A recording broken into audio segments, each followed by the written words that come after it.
to this one here.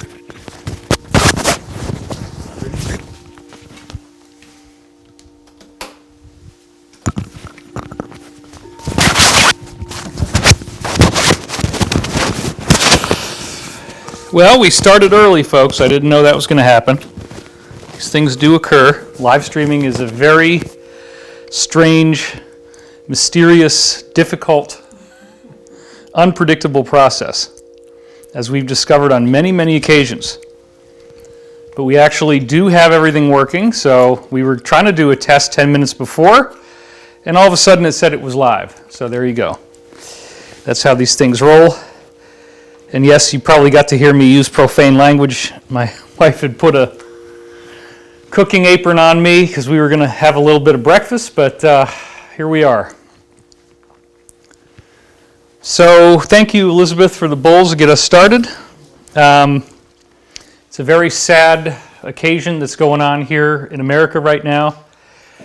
And we want to give you a cosmic pep talk and speak about it in ways that are not confrontational.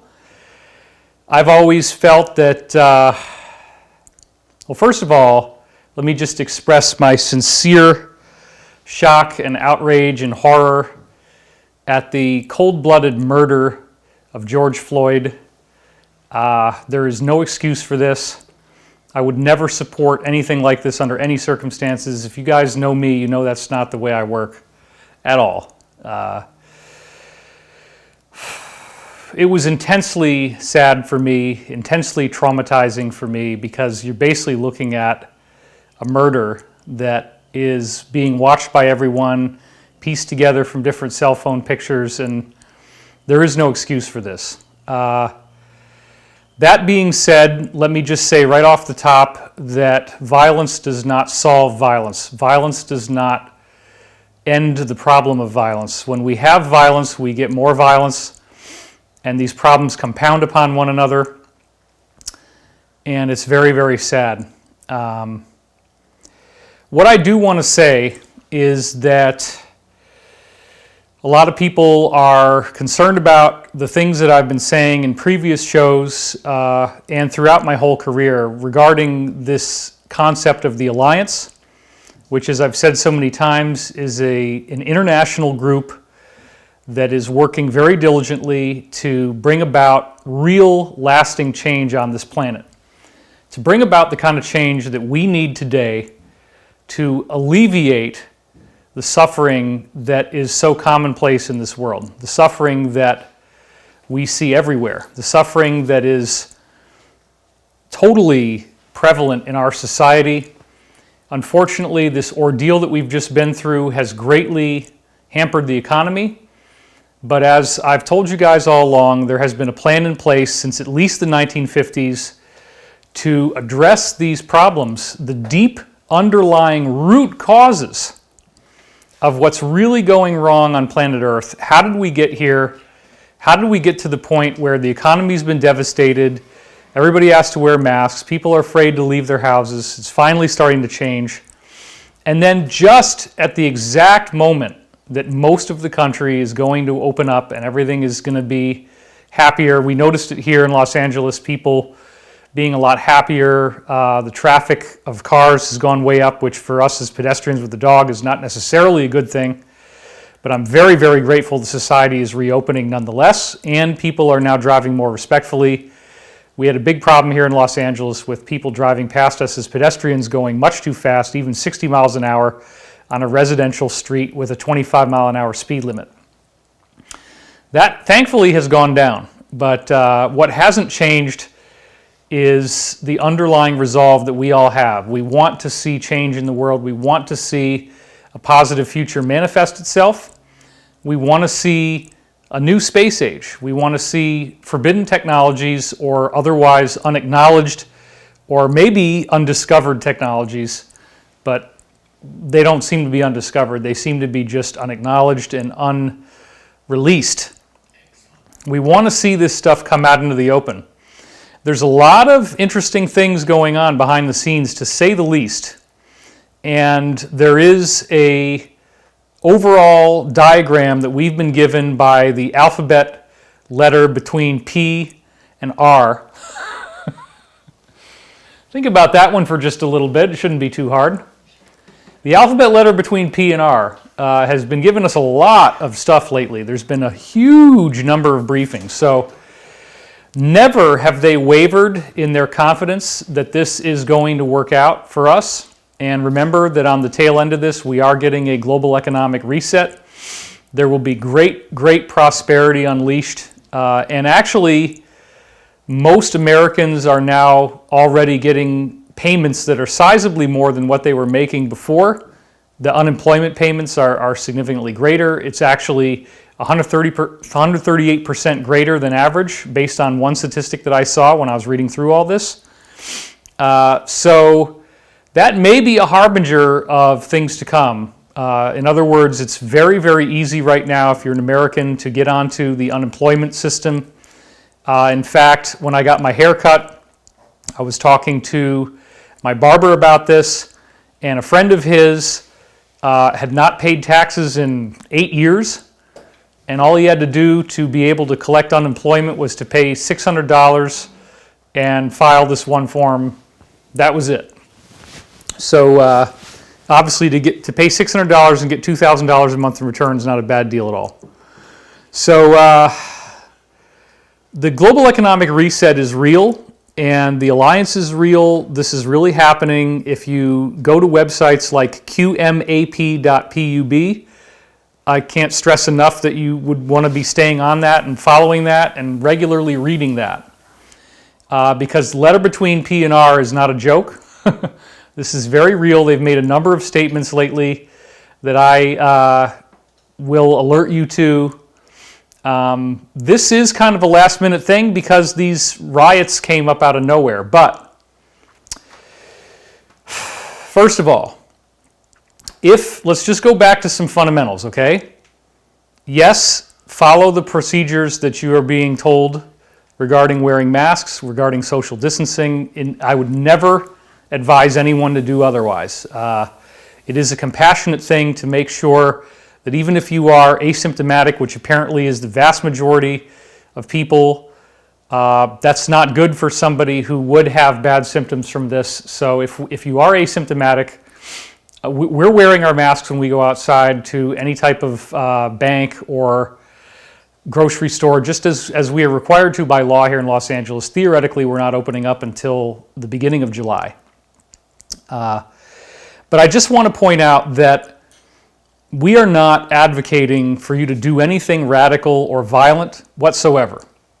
And there's going to be lots of attempts made to appear that people who support the letter between P and R are doing that. That's not going to happen.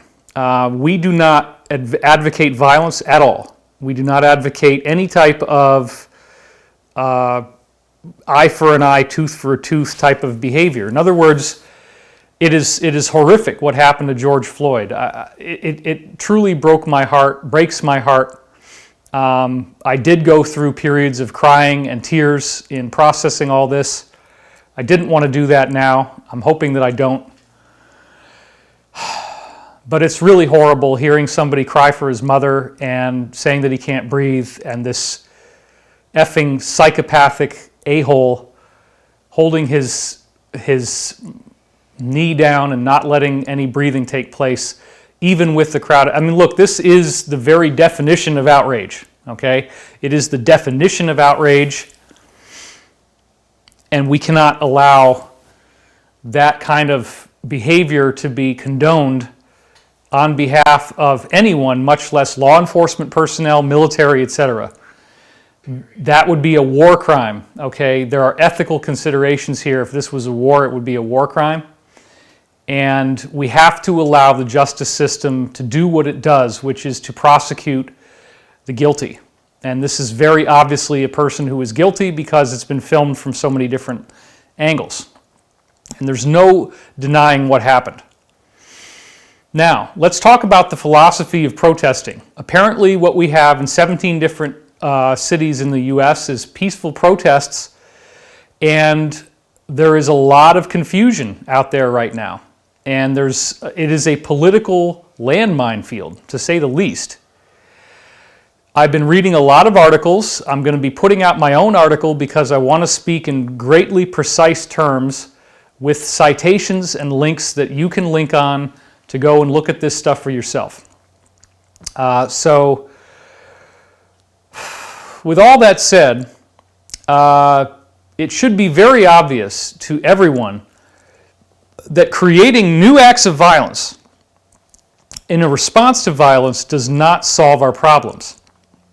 What we do want to do is encourage everyone to be aware that there is a much, much greater international police operation going on now, which is not acknowledged. It is not being acknowledged.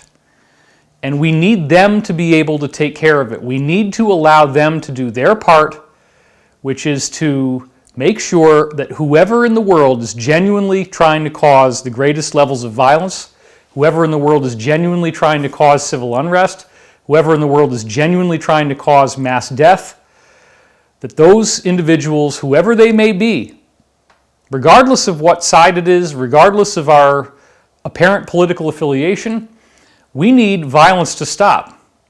We need violence to stop because if we don't, then we are losing the plot. The plot is ultimately, how do we make this world a better place for everyone? How do we open up our society in an ethical way? How do we bring about the lasting change that our forefathers fought for, that paid the ultimate price of their lives?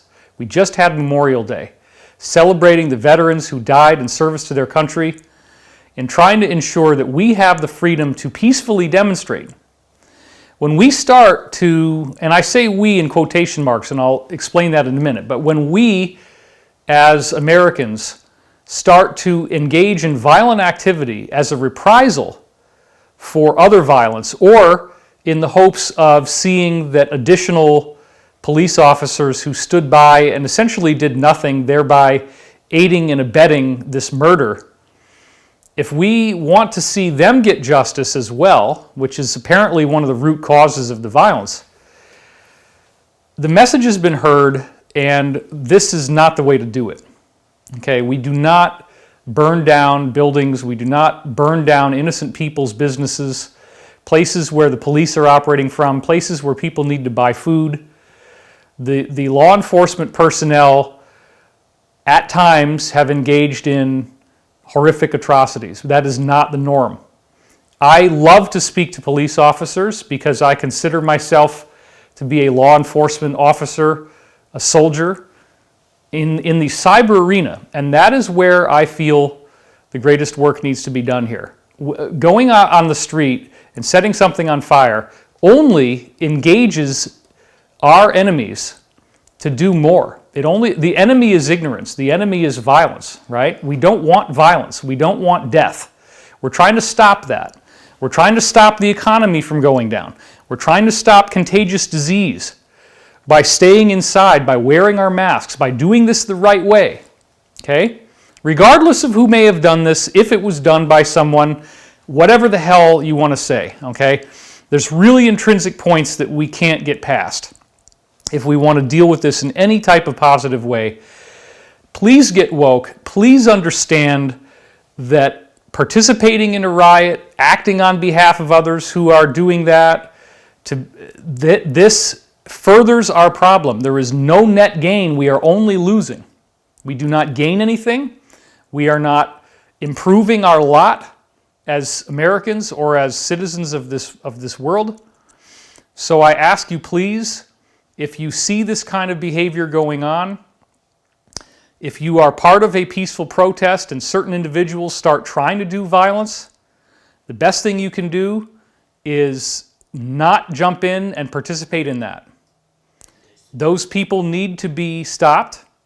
And what we are seeing, I'm reading this now from multiple news reports, and again, because of how fast this thing is unfolding, I haven't had time to put the slides together, but mainstream media across the board, and this is regular media, okay, is talking about the fact that many of the people, this is where you start to get into the Snopes, and then they got to debunk it, and they got to make it look like it's, something other than it is, but let's at least say there is no doubt whatsoever that at least a percentage, possibly a majority of the people actually engaging in acts of violence in these cases, the people actually setting the fires, came from outside the state that the atrocities were taking place in. So why would somebody drive in from outside the state and participate in this kind of stuff? Well, you could speculate about that just like I could. We don't know anything right now, but the letter between P and R is making some pretty straightforward statements about what this is, where it came from, who's responsible for it.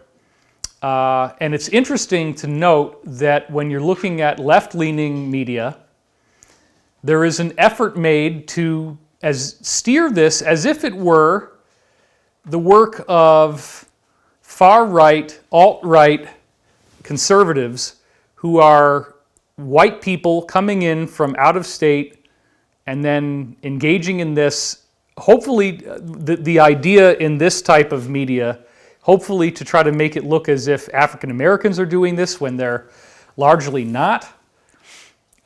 In fact, the letter between P and R had a brilliant thing about how photographs of a circle of African Americans protecting a Caucasian armed riot police officer, protecting him from a mob that he was unable to defend himself against, that was just closing in on him from every angle. And these men, African American men wearing their masks, peacefully protesting, formed a human shield around him to stop him from being attacked. Those are the kind of stories we need to be focusing on. We cannot afford to allow small groups of people, now regardless of whether they are alt-right or whether they are far, far left. There's a lot of chatter, and the letter between P and R seems to be saying this as well, about this group called Antifa, or Anti-Fascist League, right? And Antifa may very well get delineated as a certain type of organization by the federal government.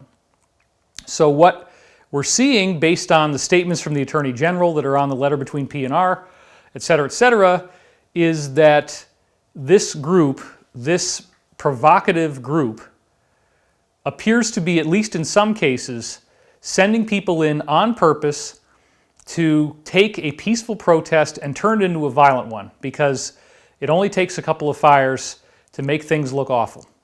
So you could have a relatively small number of people go in there and create disruption. They get arrested. They know they're going to get arrested, but then it's all about how does it look. And maybe a lot of them don't get arrested.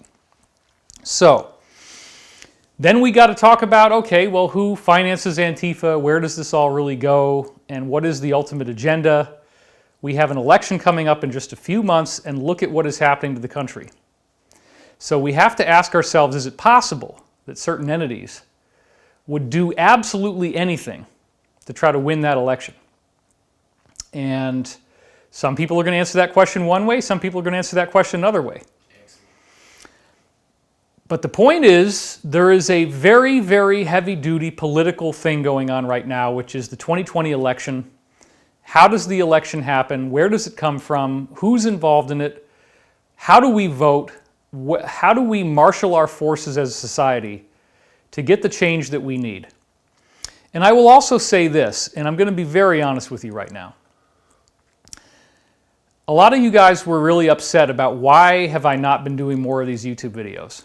And there's a couple reasons for that. First of all, we did do this class called Great Awakening, and it ended up being 6 weeks, 5 hours at a time on a Sunday, and this was a paid class, and it has helped us greatly to have done that. That's a lot of work, because I'm putting in time to make these slideshows that are 5 hours long. And we also had other engagements that were on the schedule for this conference during the week. We had a Wednesday Q&A. We had Thursday Elizabeth doing her thing.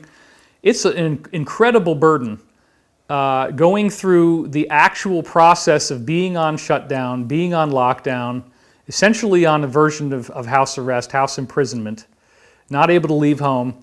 dealing with all the personal catalyst, the personal events that come up in your daily life when you're actually a real person living through history, living through historical events that transform what it means to be human on Earth. Futurism has gotten really interesting, right? Because we can start to speculate about where this is taking us as a planet in the future. And so I, furthermore, look at what is happening on the social media tech giants and what is happening with the freedom of speech or the lack thereof. And there is a massive new movement of people who didn't understand what folks like you and I have been dealing with for a long time, which is, if you talk about certain things, you're gone. You're not dead in the physical sense. Thank God it's nothing like what happened to George Floyd. But you are frickin' gone if you talk about certain things on social media, on a streamer like this, the one that I'm on right now. There's no recourse. You can't get your channel back, you can't get your page back, and you're out of the game. And then all of the years that you spent building up your following and building up, in my case, what is it now, 406,000 subscribers, right? That could go just like that. It could snuff out so fast. If you are aware of this, there was a 22-minute movie that came out pretty early along in this process. And it was actually done by a friend of mine. In fact, the first time Elizabeth and I were ever in close proximity was at one of his parties. And this movie, which I'm not going to name, but it's something that you're probably aware of because it starts with plan, okay? And it rhymes with pandemic. Well, there's a Dr. Judy in there, among others, and they do not want you to hear what she has to say at all. I watched this movie. I was impressed by it.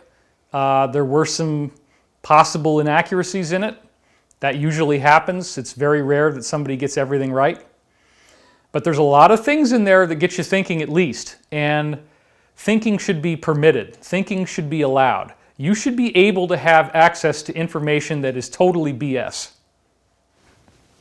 If it's BS, you should be allowed to have access to that information. Because I think you're cool enough to make up your own mind about what you're going to believe. I don't think it's going to make you safer that certain information is completely forbidden from you having any access to it. And you have all of these professionals who are highly educated people with a great deal of credentials, and if they don't step along and say exactly what they're expected to say, the lights are going out left and right. So after this 22-minute movie came and went, it had millions of views. It had gotten 22 million views on its primary Facebook post. The one I was looking at, which was on this streamer, had 1.6 million views. It all disappeared. The only way you can find it now is on alternative platforms. And in the wake of it, what Elizabeth and I sat down one day and we looked at this. You want to come up here and let's talk about this for a minute, because this was so freaking crazy.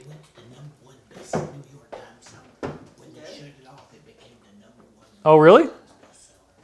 When they shut it off, it became the #1 New York Times bestseller? Well, we can haul you out here as well at some point. They want to see him anyway. Come on, I'm live. You can't talk right now. He's we'll get you out on your. From behind. You're gonna get your own turn, man. Behind the table there. We got our dear sweet Danny and Brinkley working the switcher for us today because our normal help was not available. Mm-hmm. So look, the movie that started with P. Mm-hmm. You and I sat down. Let's make sure you're framed up. Yeah, I just can't see you. If you and I, you don't have to look at me. Just look at them. The movie that you and I saw.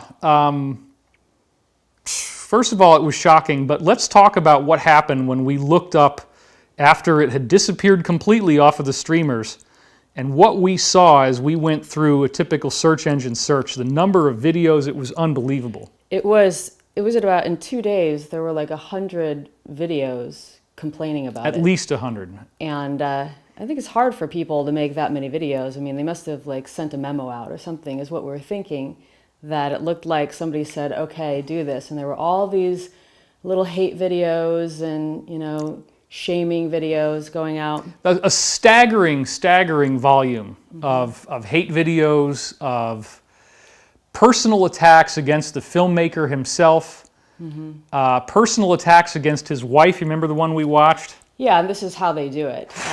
This is what they do. It was so bad.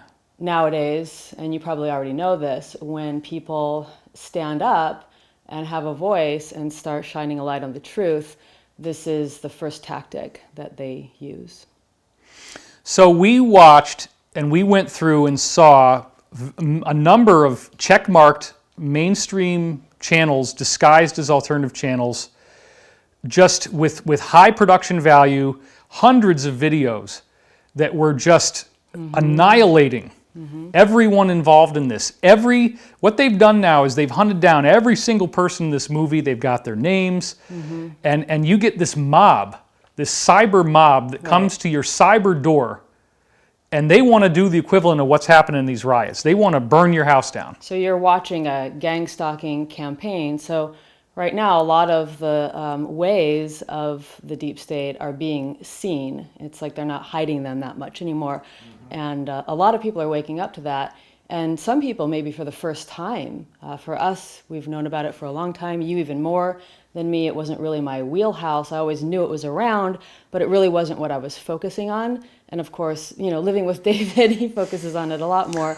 So it's really obvious. And then for a lot of people now, I believe they're seeing it for the first time, which could be really disturbing. Oh, yeah. Look, I definitely believe we're in the middle of a great awakening, and there's so many positive things that we could be focusing on right now in terms of, like, it's wonderful that the thing that we just went through isn't really that dangerous for most people beyond either a comorbidity or above a certain age range. That is a great thing, because in the beginning, we were hearing a 3.4% rate, and now it's down to like 0.17%, which is exactly what we were telling you when we first started this stuff back in April. And what's interesting is I know that you didn't email out this announcement because it was really quickly, but there's a possibility that you're being shadow banned, because normally we would have like 26,000 people. Right. There's like 1,000. Only 1,000. Wow. Okay. And it held at like 1,126 for 10 minutes. It was like not one person. Oh, really? Came. It's still there. So it's still there. So okay, so we got a new algorithm, everybody. As long as we've been on, it's been 1126. The same number of people. Not one person has left and not one person has come on. So well, welcome to Club 1126, everybody. This is it. You get to be one of the 1126. But we also want to make sure, so we really don't know how many people are on. Maybe there's more. Well, look at our previous numbers and then the demand that's built up. Really, the main reason that we have come here today is to continue to stand for peace and to continue to call for peace. And when we get together and we have so many beautiful souls like you together in one place, what we choose to do is focus on love and peace, so that's what we are choosing to create. We want to live in a world that's a beautiful world that honors plants and animals and the good people of the earth. And it's really each one of us that makes that stand and co-creates that. So we did come together for that too, and also want to, you know, you're doing a little revelation here, the David Wilcock revelations. Yeah, so let me monologue a little longer, and maybe we'll bring Danny up in a minute. Yeah, they want to see Danny too. Okay, so thank you, Elizabeth. I appreciate that. It's a vast scope of what's really going on, and it's important also that we not get distracted into the if it bleeds, it leads mentality, where we're only looking at one thing at a time, because there's multiple very important things going on here. And Danny, one of the things you were talking about was the new space thing that just happened, and you're very excited about that, so you want to come up and talk about that a little bit? Show and tell. Absolutely. Don't forget to look into the lens, not the screen. I got it. So hi everybody. I think it's A all little this. bit more over this way. I think that all the stuff that's occurring right now in our lives are focusing us to pull outward and to drive fear inward. Well, so in talking to Elizabeth and in talking to David and looking at the audience and the kind of consciousness that they are trying to drive and bring forth to really make the world a better place with all types of information, we started looking at there is a basic place we have to go to. We are spiritual beings, great, powerful, and mighty spiritual beings with dignity, direction, and purpose. And until you focus on that, you allow things to affect your dignity. And in the course of it, it creates this madness that's happening around us. So we're working on creating a program that incorporated the spiritual identity of yourself, as I have witnessed through 4 of these experiences. And I have spent more than 42 years as a hospice volunteer. So I understand where that fear in place comes from. And those experiences are near-death experiences. He's Yeah. been dead 4 times. And he's been to the other side, and he sees what's going on when you get over there. And I keep getting up to get back to you. So here's what the point is this. Whether we stop and realize that yesterday a car company made in America drove 2 guys out to Cape Canaveral, Cape Kennedy, and put them on top of a car company's rocket and flew them into orbit so that they connect with the satellite, the space station, orbiting in conjunction with the Russians. And not only that, that rocket ship came back and landed on a platform sitting in the ocean. Okay? So what has just happened is a revolution in the space program and space exploration and the capability of what our consciousness will do. You got to pay attention to that, equal all this madness. And If you can't hear him enough, Elizabeth, you just got to turn up those sliders. Okay. okay, and I agree with David and Elizabeth on this. When you're dealing with electing a president of the United States, and at the critical juncture of where the world is and all these issues are, it's amazing to the limits that political operatives will go to generate separation, race riots, all of this stuff to instill fear and control, to, for whatever reason, to change power or to hold on to power. Not pointing the finger, I'm just saying what's happening. So I think that we have to get back to our deep-rooted truth, a spiritual being in this human experience, and let that learn through this program that David and Elizabeth and I were talking about. Let that learn to give you parameters to operate from a spiritual point of view to see more clearly how to deal with all this other stuff that's coming at us. But please pay attention that Tesla, or Ubers, took 2 guys that docked in space at the Russian-American space station. And they're going to be there 4 months with those conversations. But that has happened, and the rocket came back and landed on a floating platform in the ocean. That is revolutionary, everybody. So thanks for letting me say that. Sure. Thanks, Danny. And listen, love you, everybody, and thanks for being here. Yeah, so we're not going to be stopping, but part of again me staying out of the spotlight is watching another person who has the same first name as me getting completely deplatformed, and no Facebook, no YouTube, nothing. And I did not agree with the sentiments that were being raised regarding certain theories about things, but that still is a very chilling event that we should all be paying attention to, that there is no limit to the reprisal of you simply sharing an opinion if it's not the opinion that's authorized. And so I see, there was something that one of my insiders we call Bruce told me years ago. He was talking about large gongs that they have in Tibet, and he said that if you, or other countries, it's not just Tibet, but if you hit the gong in the middle, it's a very thin piece of metal. If you hit it in the middle really hard right off the bat, you'll crack it. So what you have to do is warm it up to get the big, huge gong sound. And what they'll do is they start hitting it around the edge with the mallet, and they get it warmed up, similar to what Elizabeth does with the singing bowls. And when they already have enough vibration and starts to make this kind of background sound, then they hit it in the middle and they get the big ring. So I always like to be positive, but I also like to be pragmatic in that perhaps the things that we're seeing now are the warming up of the edge of the gong before there is a hit in the middle. Therefore, we have to be at least theoretically aware that other things could happen besides what we were seeing. And I find it interesting that pretty much everybody was expecting that we were going to have to go through all this again with social distancing, even to the point of when and where, that, there's going to be another one. It's going to be, closer to the election, of course, and everybody's going to have to go back inside, and it's all going to happen again. And, let's enjoy the, short bursts that we have. So that's like a magician where you got this one thing in your hand.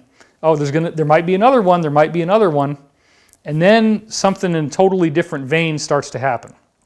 Now, it is a murder, and we're not going to engage in other theories about that at this time. It's definitely a murder. It's definitely real. I say that with no hesitation whatsoever. So you're going to see all kinds of weird stuff. People trying to deny that the guy was really a police officer. Maybe he was an undercover agent, or maybe he was an agent before he became a police officer.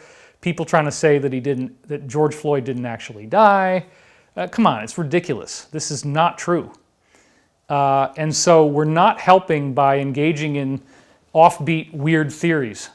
At the same time, there is a long-standing thing that can be observed of various organizations that could see opportunity where other people only see tragedy. If there is an outrageous event that takes place, if there is an outrageous event that upsets everyone, certain groups that are violent in nature and maliciously minded could look at that kind of a thing and say, could we use an unexpected event, a naturally occurring event, and infuse it with energy that takes it down a very dark path? And when we start to look back at the history, a lot of dots are going to connect. I will probably not say what I think the dots are, but I'm going to be writing an article soon. I'm going to try to get it out this week, and I'm going to show a lot of things and how those pieces interconnect, because a lot of people are talking about the 2012 Olympics opening ceremonies, and you go in there to, I believe it's 38 minutes in, or it's 43 minutes in, or 48 minutes in. It's one of those three. I think it's 48 minutes in. That's what it is. It's 48 minutes in to the Olympics 2012 opening ceremony. So if you haven't done this, without me even front-loading you, just go in there, start around 47 minutes and 30 seconds or something like that. It's got 12.5 million views right now. 2012 Olympics opening ceremonies. What you're going to see is a very, very strange situation where there's all these children, they're in all these hospital beds, and the beds have light on them, they're being lit up, and then there's one girl who is accosted by a gigantic Voldemort demon that rises up, and it's like 40, 50 feet tall, and it looks like very similar to the Grim Reaper. There is an Asian nurse who appears as this other. There's also so the kids. Let me back up a little bit, because this is kind of important. You go look at the comments on this video now. You go look at what are the top comments on this video now, and how many people are seeing this, right? Because it's thought of as possible example of predictive programming. You go back and you look at this thing, and what you see is that there's all these kids in hospital beds, and then all of these people dressed up in monster costumes that are all black with lots of long dreadlock type of features, which is an African American type of feature, right?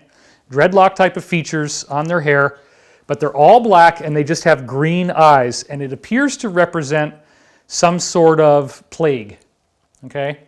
And so they overrun the children, and there's lots of dance moves that are symbolic of death. And then this one girl in her bed gets elevated about 40 feet off the ground in front of this demon that's twice the size of her with the face of Voldemort from the Harry Potter thing. At the same time, you have the Mike Oldfield song Tubular Bells playing, or at least a variant of that, and they call it that. And that song was the score for the movie The Exorcist, which is about demonic possession and satanic evil. So you got Tubular Bells playing, you got these bug people running around infecting these kids in their hospital beds. Then you have the one girl who gets elevated in front of this. Also, you have another scene of a guy who looks a lot like the Prime Minister of Great Britain in a bed, in a hospital bed, okay? And then there's also a weird cage that comes in with these people dressed up with horse heads, and one of them has a big net. And there is an Asian nurse who is portrayed in front of this thing that looks kind of like another version of the Grim Reaper.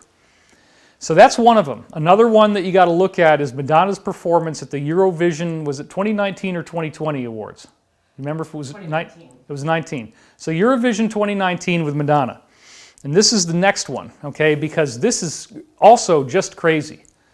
You have to look at how the whole thing starts out in what appears to be a church, but it's all blood red and dark. And the main feature in the middle is this arch. Well, that's not just any old arch. If you are studying the things that I've studied, you can look this up. The Arch of Baal, B-A-A-L. It is an altar to sacrificing. And I'll say no more than that, but that's the prominent feature in the middle of this stage. Madonna rises up through the arch. There's like a demonic face in the background behind. And then there's all these people wearing these black mass type of robes, like black robes and all that at the beginning. She has an X over her eye, and she's got this very strange ritual black robe on. And then she starts dancing with people who are all wearing gas masks. And then she begins to kill them by blowing on them, and her breath shows up in the performance as fire. And then there's all these images of them dying off, and then they bring in these pillars, and they show a Stargate type of thing, and they show the stars, and it's like this whole new world that's been born, the real space age, but it's with all these fires burning, and after she blows, and all these people just get killed. And then there's also some very strange stuff that she says out loud, as if it's this deep state group talking to us as humanity, basically saying we don't deserve to be alive, is what it sounds like to me. Will not meet the future. You can, if you remember it, come on up. Come on up. I don't really remember. That's just it. Something about what? Many here will not meet the future. Many of you will not meet the future. It was something like that. All right. Now, last but not least, I want to direct you to something else. And again, if I had more time, but this thing is unfolding very rapidly, I would have the visuals. I don't, but you can look them up and feel free to borrow this, steal this, use this. I would prefer if you give me credit if this is the first time you've heard of this. So let's talk about the highly disturbing satanic music video girl who won like all of the Grammys this year, Billie Eilish. And again, I do not blame her personally. I don't blame artists personally. They're just doing what they're told to do. They should not be hurt. They should not be attacked. They should not be criticized even. It's just that they're following a set of actions that they were told to do. We saw that Lady Gaga used to do really, really weird stuff, and then she comes out with this wonderful movie called A Star is Born. So Stephanie, I appreciate that. And again, when I was doing these videos before and there was this One World at Home event that was going to come out, I was worried that she might do something odd or ritualistic or symbolic. That did not happen. So the Star is Born movie to me shows Stephanie was giving you a wink and showing you how staged this all is. It's all the big six media companies, whether it's music, whether it's movies. It's really very, very centralized and interconnected. But Billie Eilish has been going out there with these videos that have an absurd level of popularity. Whether that's all real or not, we don't really know. but the videos purport to have many, many tens, if not hundreds of millions of views. These videos are incredibly disturbing. There are videos of Billie Eilish with her eyes completely black, with demonic wings coming off of her back, and all this black stuff coming off her face. Her hair's all wet. She looks like Satan. And what is she doing in these videos? She is walking around in regular, suburban-looking American neighborhoods that are all on fire. And she's getting possessed. And she's being possessed by a demonic force that you're seeing happen. It's rising up as this is all going on. Well, it's pretty frickin' strange to go back there and look at the beginning of the Grammy Awards to the outfit that Billie Eilish was wearing as she walked in, because when you go look for this, you'll see that she is wearing a mask. She's wearing a black mask that covers this part of her face. It goes over the ears. It's exactly the same as what everybody's wearing now, but this was in January, the end of January, okay? Before we ever knew there would be lockdown, social distancing here. She goes and she wears this outfit. In fact, if we cut to the slide angle, I can probably pull it up right now just so that you guys can see this.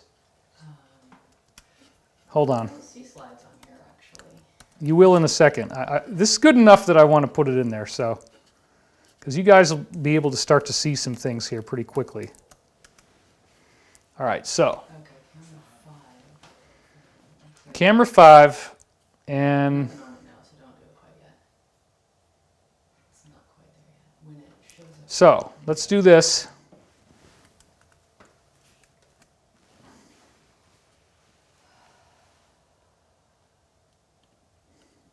All right, so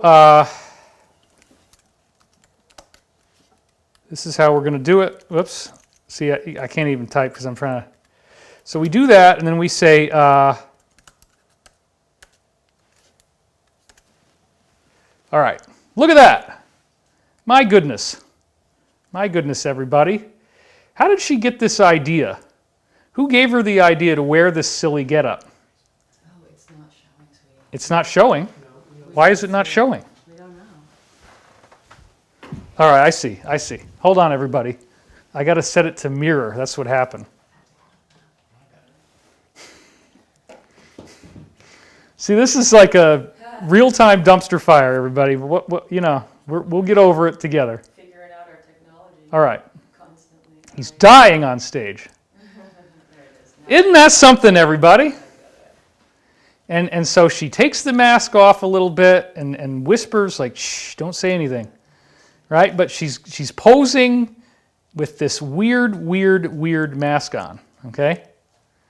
And she's got all these images, all these photographs. And remember, she won, as you can see in this image, she won the majority of all the Grammys were won by her, right? And she's with this mask that's now something that has become very, very obvious to everyone, something that's a part of all of our lives, right? That's kind of strange. That's kind of strange, don't you think? Isn't it a little weird? Okay, then it gets weirder, right? Because then, let me do this, okay?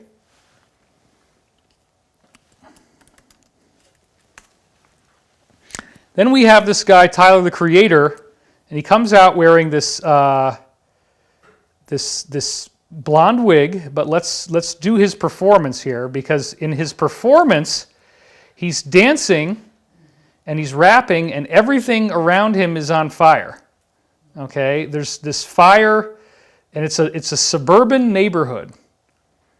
In fact, let's just do this. Tyler, the Creator, Grammys Fire, and then you'll see. And this is like the first performance. It's got houses burning, and then he falls down at the end, and he falls over. Okay. So let's cut back to camera for a second. So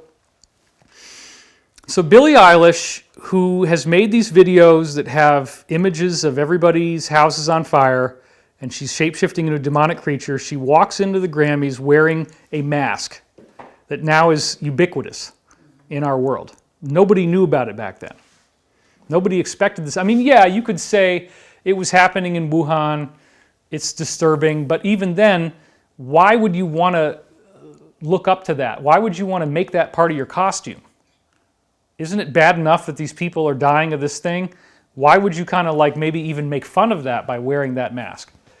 Then Elizabeth and I had the unique experience of going to Steven Tyler's Grammy viewing party. He invited us, and so he did show up during the event.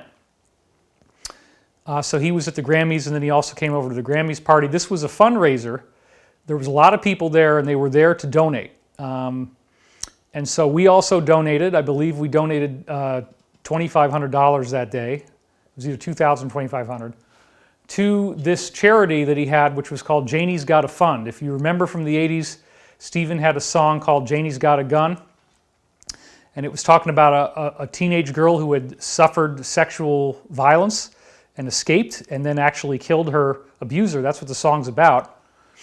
The charity that he has is devoted to keeping people from falling onto the streets after they exit the foster care system. So right now, when you get to be 18, you no longer have foster parents and you just get dumped out. And there's not really any transitional plan for kids who are in foster care to be able to have a transition into adult life. If you don't figure it out by the time you're 18, you just get dumped. So Steven's charity allows for there to be transitional services that help people, and there were some donors there with very big pockets. Steven himself donated some very valuable things he had, including he donated his wonderful motorcycle. He had donated a very expensive sports car. It was over $1 million in previous years.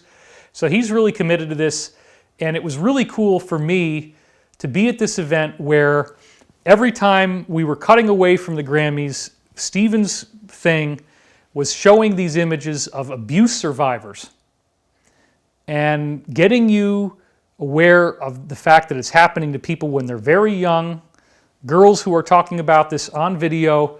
This is exposing the fact of how damaging those types of violence are to people. And it was raising consciousness, raising awareness. So we had a very different experience than everybody else. Now, when we had gotten our outfits together and we drove over to this thing, we had not been paying attention to the news. So the Grammys start. The first person who comes on is Alicia Keys. The first person that I was really paying attention to as we sat down and started to really watch the show. And there's this weird energy, and I'm like, uh-oh, something crazy has happened. Sure enough, Kobe Bryant had died of a very weird helicopter crash. And I've said this already before, but there were some very strange things that predated that crash that looked as if they knew that it was coming. And one of them was a Chamberlain Heights cartoon similar to The Simpsons kind of thing, where you see Kobe in a helicopter, the helicopter crashes, he's got his trophies, like the Grammy trophies, he's got his trophies in his hands, and he's dead on the ground, and these people are going, oh crap, it's Kobe Bryant. There was another Nike commercial in which I believe it's Kanye West at the end shows up in a helicopter, and the helicopter apparently crashes, and there's a fire on top of the building that Kobe was on, and you don't see him at the end. So that's another one.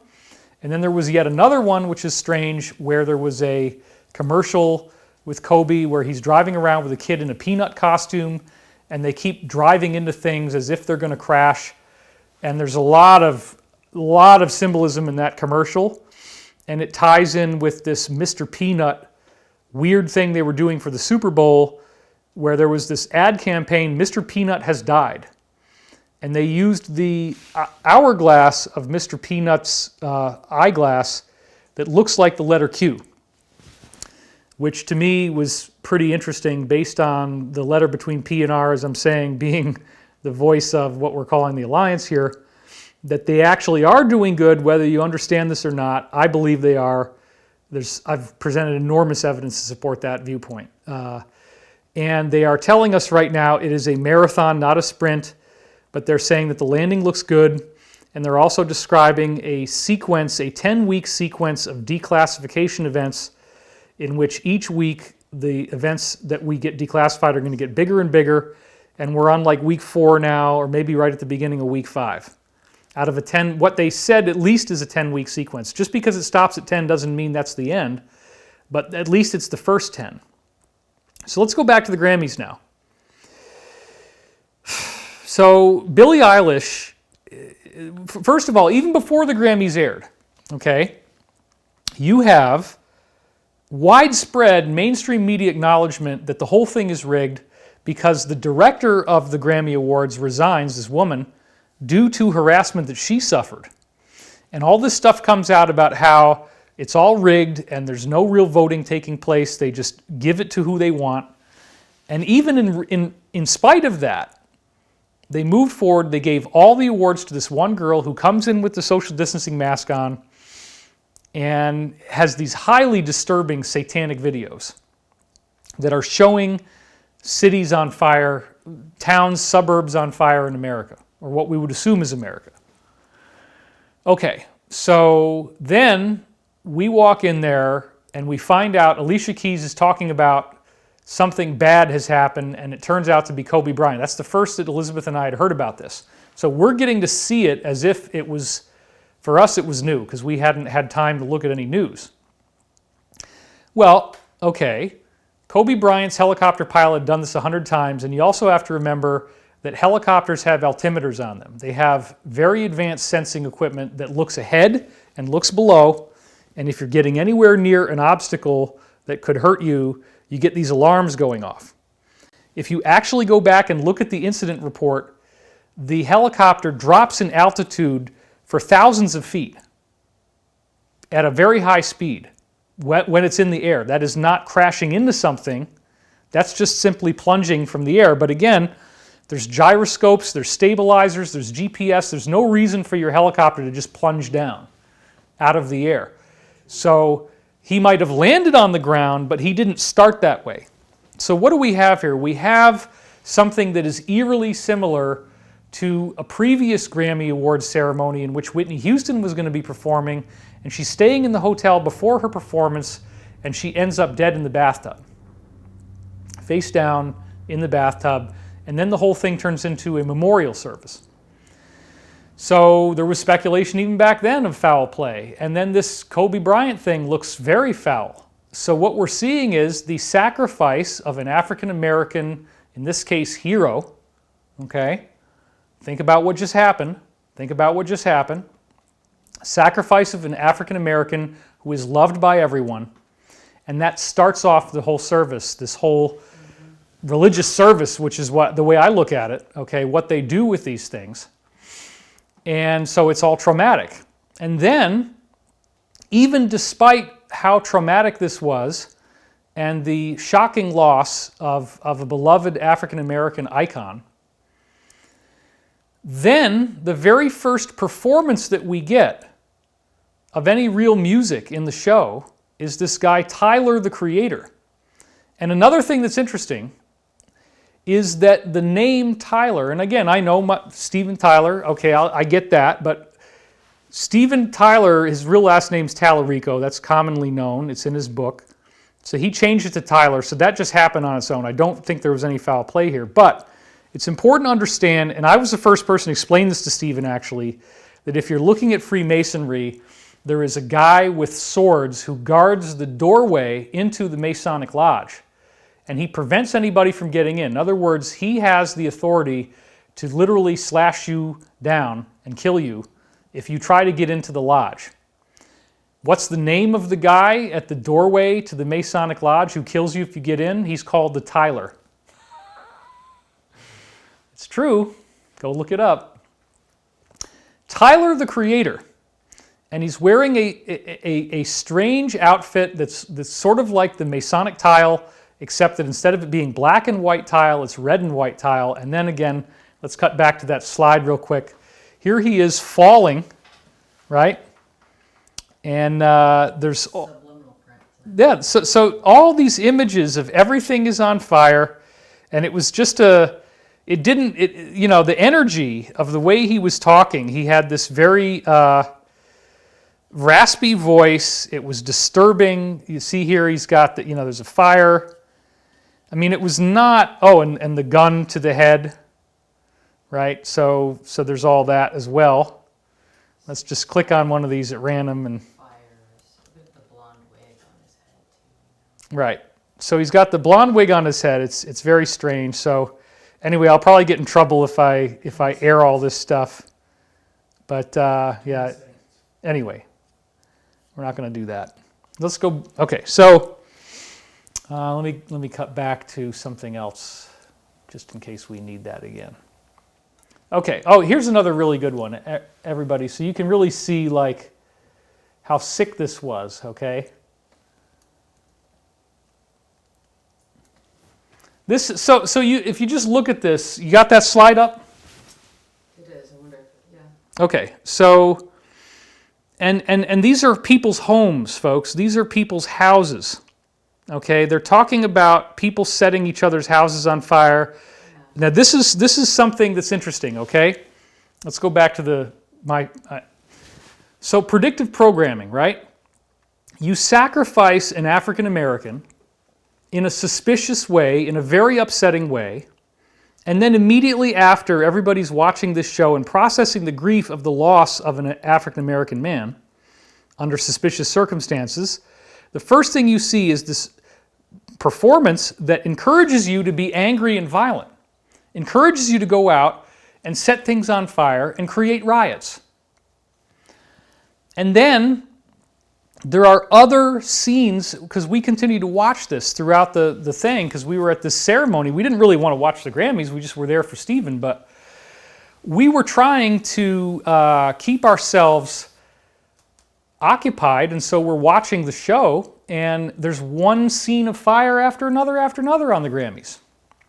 And so this is, and we even really want to watch this stuff normally, but here we were. Stephen invited us, actually said, please come to my event, dress like a rock star, which I did. And then another thing, which I kind of find interesting, again, first of all, Stephen was giving us these commercials that were not the commercials that the mainstream media wanted you to see, but every commercial, every time there was a break from the Grammys, you're seeing these young girls who had been molested. And they're talking about it, and they're exposing how bad this is to happen, and that we're donating to help them. So Stephen is very much not a part of this, and I'm sorry anybody who thinks otherwise. That's always been my belief. And I know Stephen very well as a person. I know that he's not involved in anything like this because I've spoken to him extensively. So, but all celebrities right now are taking a really, really hard hit. It's not a good time to be a celebrity, to say the least. So what's going on here? Is it possible that a hypnotic code was put into people's minds? Is it possible that a hypnotic code could have been put in, death of an African American, rioting, looting, burning? That those two things were sandwiched together, so you have the grief of losing Kobe Bryant, the greatest living African American hero that there was, the number one guy, arguably, right? I mean, you could say LeBron or you could say Shaq, but it's pretty frickin'. Kobe Bryant was right up there at the top of the number one main people that you're looking at here. Then we got to go back again to the 2012 Olympics opening ceremony. You've got these bug people running out with all these kids in hospital beds. And then there's this Asian nurse that shows up at one point very prominently as the death coach comes in behind her. Then we also have the fact the Federal Reserve System, before this thing started, created the 2020 US $2 coin, right? And have you seen this? What's on the back of the US $2 coin? A bat. And the bat coin came out before any of this stuff happened, where this allegedly developed from a bat virus. Okay, so that's also very suspicious. There's a lot of really fishy stuff going on here. Then we have the fact that the Grammys get you all set up for this, pattern it in your mind. Beloved African American dies, followed by rioting and fire. So I think I've kind of made my point on that. I don't need to keep beating that one to death. But anyway, Stephen's own performance at the Grammys, I don't think he had anything to do with it, but in his performance, they had him do Living on the Edge, which is a song about, where he sings, "You can't help yourself from falling." And there's all these flames again. You can't help yourself from falling, and Kobe had just fallen out of his helicopter. So again, Stephen had nothing to do with that, and I absolutely believe that, but it is curious and sad that it was so inappropriate and that they didn't change the number at the last minute. And again, that's out of his control. That's all administrative decisions that were made there. Antidote to predictive programming. Yeah, we're trying to do the antidote to predictive programming right now. We want to expose things that are taking place so that you understand what's really happening, because when we were there at Stephen's event, what he was doing was exposing sexual violence. What he was doing was exposing the people who are being wronged. We donated, other people donated, and it's helping to make a difference. So I want to reassure you that what we see happening in the world right now is not the end. This is not the dark night of the soul that just turns into a bottomless pit.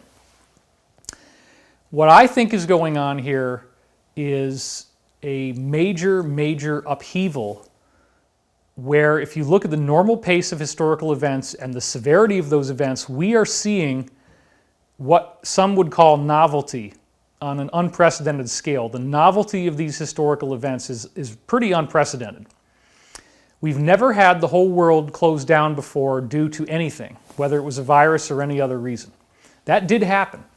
Regardless of whether you think there's anything nefarious behind it or not, the resulting effect is devastating, devastating economic damage. But a lot of people are also noticing that we are seeing the reopening take place with the stock market actually doing really well. So the financial damage that has been done to the world only affects people at the mom and pop level. It affects Main Street. It has not affected Wall Street. Wall Street is doing better than ever.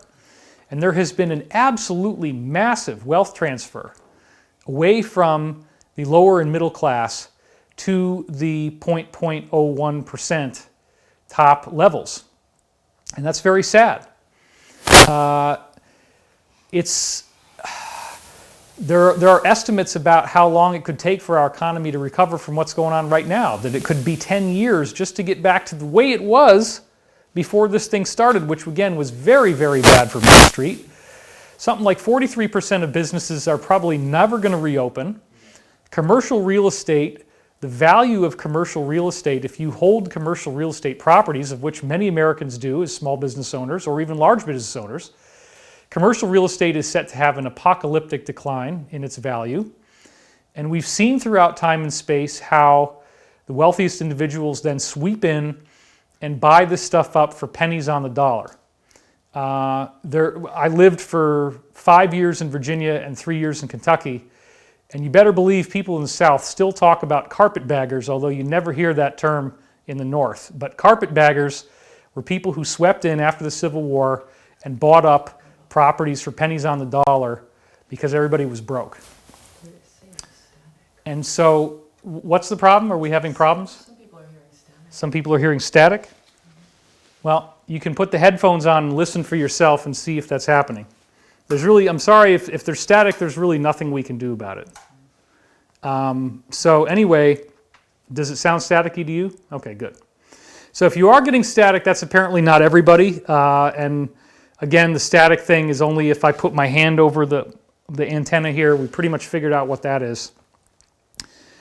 So look, folks, you know I've been talking about this stuff for many, many, many years. I began exposing the deep state in 2007.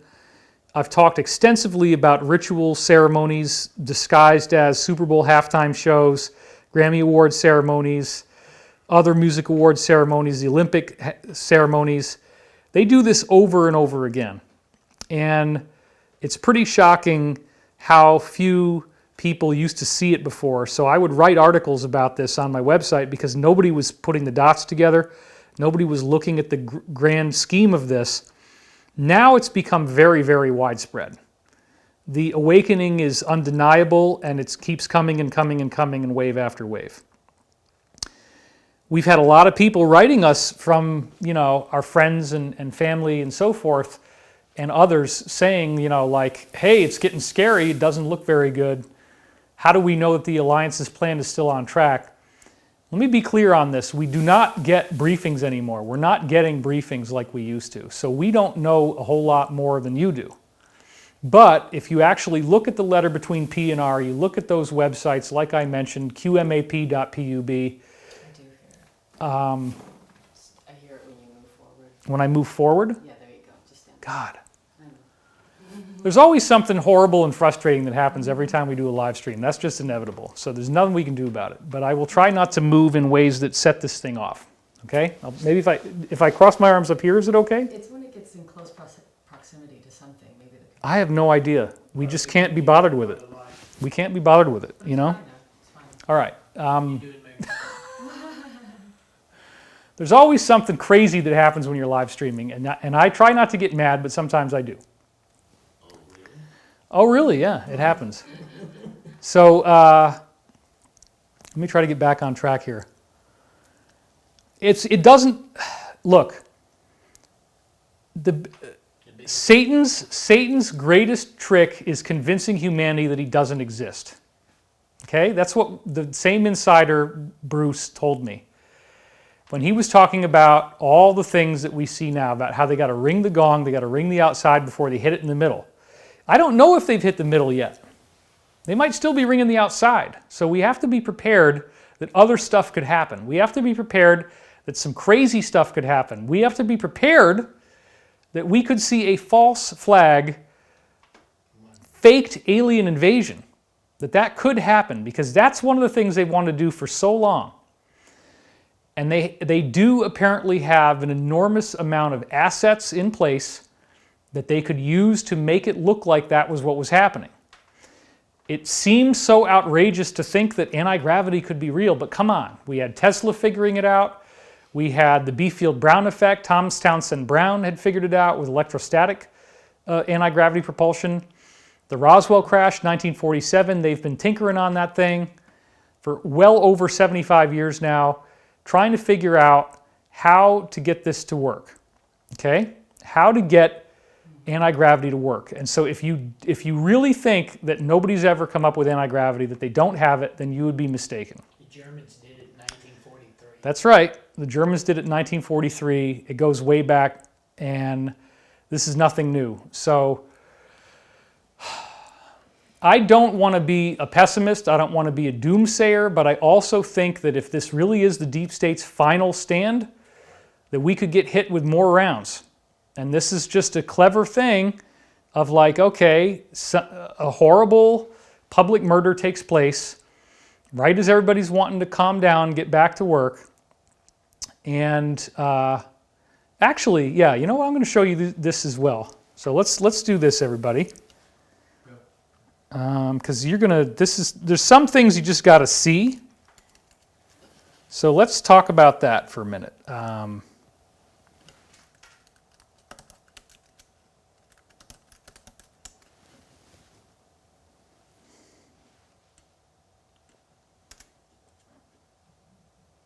Okay, so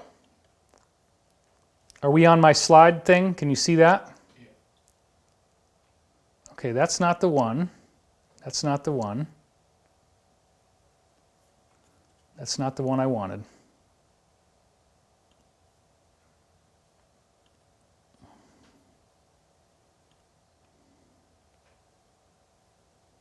Okay, I want you to look at this for a minute. Can you guys see that right now? Yeah. Okay. So, best of the night. They call it, this is Rolling Stone, the top magazine, right? They call it best of the night. Tyler, the Creator, burns the house down. For a fleeting moment during the 60-second Grammys, Tyler, the Creator, remade the geriatric award show in his chaotic pastel image. Dressed in crimson suits like a barbershop quartet, Charlie Wilson and Boyz II Men sang Earthquake. Well, Tyler's Igor persona, Igor persona, okay, writhed and twitched in anticipation like a kid waiting for his moment in the spotlight. When the time finally came, he put his foot on the show's neck and for almost 4 minutes wouldn't let up the pressure. What does that even mean? Why would you use this wording? Why would you use this wording? An African American icon has just died, okay? And you're putting your foot on the show's neck and for almost 4 minutes would not let up the pressure. Doesn't that sound similar to you? Doesn't that sound similar to you? Doesn't that sound like something that might have just happened? Yeah, I went there. Now, I'm not saying this is definite, but it's weird. Isn't it weird? And then it says, Tyler yelped and screamed his way through performance of New Magic Wand like a man possessed. His platinum blonde bob furiously whipped back and forth. The camera shook like an LA earthquake. Many Igors marched down the aisles to join their father on stage, as in burning everything, right? And an Easter egg-colored suburban cul-de-sac burned. They even admitted it. It burned. By the performance's conclusion, Tyler fell backward into the flaming abyss like a demon being called home. Why the hell do they do this stuff, folks? When he finally won his first Grammy for Best Rap Album, it felt like a reprieve from the night's endless slog. I don't know if I'm going to be up here again, so bear with me, he said, cupping his gold gramophone. If Grammys are smart, next year he'll be back as creative director. Right, so the creative director should be somebody who looks like a demon being called home, who's burning a suburban cul-de-sac, who has an alternative Igor persona, and who puts his foot on the show's neck and for almost 4 minutes wouldn't let up the pressure, which is enough time to do what if your foot's on somebody's neck? To kill them. So now, wait a minute, okay. We got The Mask with Billie Eilish, we got her satanic videos, we got this weird thing that they do, and now we got Rolling Stones saying, put your foot on the neck and hold pressure for 4 minutes. Then they pattern what? Urban rioting, fire.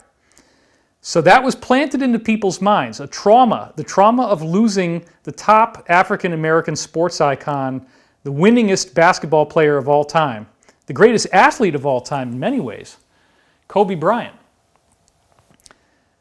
Put it in your head, plant the seed, loss of an African American icon leads to burning and rioting. So is that really what happened? I don't know. But those are the kind of questions that we can legitimately ask. What's our actual count right now of alleged... Some people are saying 10,000. 10,000? Yeah. Okay. They let us have that many. They don't tell us that. But we don't. We only see 1,150. Okay, so anyway, I don't believe these shenanigans are going to keep on going. And I believe that we are on the verge of some very, very big disclosures. So one of the things that we cannot deny is that stuff like this has been done. There have been false flag events all throughout time in the Nuremberg trials after World War II. They discussed the Gleiwix incident, which is where Hitler burned his own radio tower, the main radio tower at Gleiwix, and then they actually took Polish soldiers who were dead. This all came out in the Nuremberg trials. They took Polish soldiers who were already dead and they staged the bodies at the tower to make it look like Poland did it, which gave Hitler the imprimatur to invade Poland. But he did it to himself. It was a self-inflicted wound. There's also very strong speculation that his own parliament, the Reichstag, was burned by his own people, the Reichstag fire, in order to create fascism. And then it's very disturbing that after 9/11, this 5-inch thick binder of new litigation comes out called the Patriot Act right away, and anybody who was a senator who didn't want to vote for it got little poisons mailed to him in an envelope from Fort Detrick, Maryland, as where it turns out that they came from. So you got to be careful, right? And this stuff is not going away, folks. So what we are seeing now is the Alliance is really doing what they need to do to bring about peace on this planet, to bring about the change that we need to see. And so the deep state appears to be pulling out all the stops, taking an event like this and creating insurrection, sending people in from out of state. And the bonus is too, in fact, let's go back to our search engine window once again here. Can you pull that screen again? Let's do something else for a minute now so you can see this. I'd like to talk about the solutions of what to do. Yeah, we gotta uplift people because it's sad. Yeah, I'd like to talk a little bit. So I'm seeing if I can find it here. Let's actually just do this. Let's just do.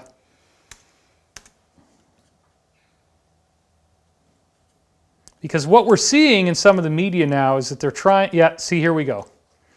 Minnesota officials link arrested looters to white supremacist groups. White supremacist groups, drug cartels suspected at Minneapolis riots. Far-right infiltrators and agitators in George Floyd protests. Widely broadcast real-time video images challenge our beliefs about who is really protesting and for what reason. So here we go. CourthouseNews.com. Minnesota officials link arrested looters to white supremacist groups. So you can see here all this stuff. Let's go down and find the part where they say, St. Paul Mayor Melvin Carter said most of the arrests made last night were of people from out of state. Most of the arrests. Right? And while there's a group of folks that are sad and mourning, there seems to be another group using Mr. Floyd's death as a cover to create havoc. And then Department of Safety Commissioner John Harrington said they are contact tracing the arrested and added that an investigation is underway about white nationalist groups posting online to encourage their members to use the protests as a cover to create chaos. Some of the 40 arrests made were of people linked to white supremacist groups. The people that are doing this are not Minneapolis residents. They are coming largely from outside the city, outside the region, to prey on everything we have built. Okay. So, is it really white supremacist groups? There might be some. But we also have to look at the fact, like the president is saying, that this could be Antifa, that this could be fascist left-wing groups, and that the ultimate purpose could be useful to the deep state. In other words, if a crisis takes place, these agent provocateurs go in and two things happen. First of all, 17 cities are burning, but there's also a number of articles I've read that say that the scope of the burning, the scope of the rioting is vastly less than other things we had before, like the Rodney King riots. Thank God, because what that means is that normal people who are not part of these things are not getting sucked in. They're not taking the bait. We succeeded, folks, because this was a massive, massive effort of white men coming in from out of state. You said most of them, I showed it to you right there, okay? Most of the arrests are white guys coming in from outside the state, burning where you eat your food, burning your grocery store, burning the police that will protect you. And now it's just a question of like, okay, who is it, right? So if it is deep state oriented, what are they doing? On the one hand, they want you to be worried about the collapse of society. They want you to be living in constant fear. Stay home, don't go outside, don't feel like everything's safe now. Stay inside. It's dangerous, and it's all happening under this one administration, the colossal failures of this administration, the catastrophic bungling that they've done of this. You can't really handle an unprecedented event that we've never seen before well, right? There's no really good way to get through this. So if the president makes any statement that could be seen as provocative, if he makes any mistake right now, they are going to dive all over it like hyenas, okay, in the media. So we have to be aware of this. We have to be aware that we're supposed to be focused on an election right now. And you got this guy who says, hey, if you vote for Trump, you ain't black. Are you effing kidding me? I mean, he lost the vote. He lost the vote. It's gone. Because what is this? This is Jim Crow, old whitey, same old stuff, same old playbook. If you don't vote for me, you're not black, right? And then we got to forget that. And we got to forget the fact that now there's this woman that's come forward and said that he abused her, but of course the media that supports this election going in his direction, oh, that's not a big deal. It happened a long time ago, da-da-da. But if it had been the president, oh my God, they'd be all over it, right? So I do want you to look at this stuff. I always have to say these disclaimers. I'm sorry for those of you who are on the side of the letter between P and R, but some people get so upset and they can't see anything positive about this president. They can't see anything positive about this administration. But it's really freaking weird that for the whole 4-year presidency, the media has been in a non-stop, 99 to 100% total hate attack meltdown in which lies and treachery and treason are being used. Thank God General Michael Flynn got free, because we have personal information. We know for a fact that he was very, very centrally involved in the alliance. No question whatsoever. And we also know for a fact that when certain emails came out in 2016, right before the election in October, he was brave enough to tweet more than once in support of those children. And he put it on his actual Twitter page. And very soon after that, this whole thing shows up where he got thrown out, and now we are finding out that it was all fraudulent and it was all set up, and there's this big, big thing, okay? So we donated to Flynn to support that campaign of him. I encourage you to do the same. He needs your help right now. So General Michael Flynn does have a way you can donate to him. I would highly encourage that you do that. We need his help in this. And I encourage you to remember also that there are many, many patriots and many, many good people in the intelligence community, in the military, in the police, who are doing the right thing, who are trying to help our planet go into a peaceful level. So, of course, the energy, really, if you want to look at it this way, there's a force in the human psyche of negativity, of darkness, of fear, of depravity, of perverted sexuality, of violence, of sickness, illness, disease, pain, fear. Not being able to look at your own core traumas as a child, and so instead of healing from those traumas and learning to love people, certain people respond by becoming perpetrators because they were perpetrated against when they were kids. That doesn't make it right, but this is what happens. We're talking about the potential of an intergenerational cult that's been running things behind the scenes for centuries, if not millennia, that's finally being opposed and brought down, even though they have an overwhelmingly large amount of power. It's a beautiful thing when their own military effectively turns against them, which is what we're seeing. This will all be understood in time as a historical uprising where the military no longer would support what it was being told to do by these sociopathic individuals. So as a result of that, we now have this technology that we can use, which is the technology of mass meditation and prayer. We know for a fact that we can reduce global crime and terrorism and fatalities by 72% by simply getting a meditation going.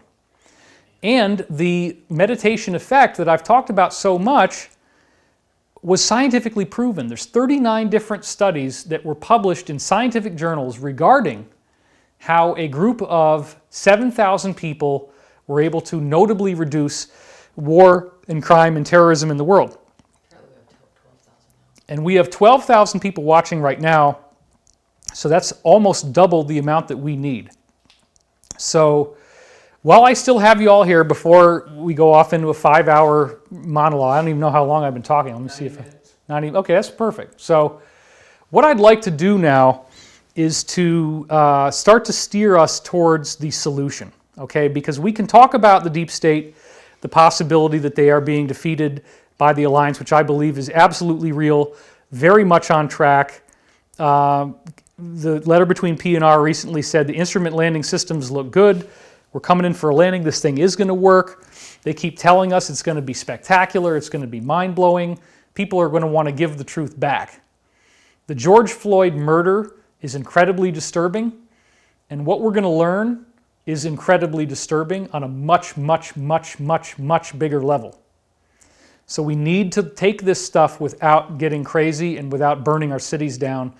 And we need to be aware that there are going to be forces that will take any peaceful protest that is done right now, any gathering of people, and send in these white guys from another state to come in, whoever the hell they are, and whether it's white supremacists or whether it's Antifa, it shouldn't be happening. And so we can control this, actually. We have the tools.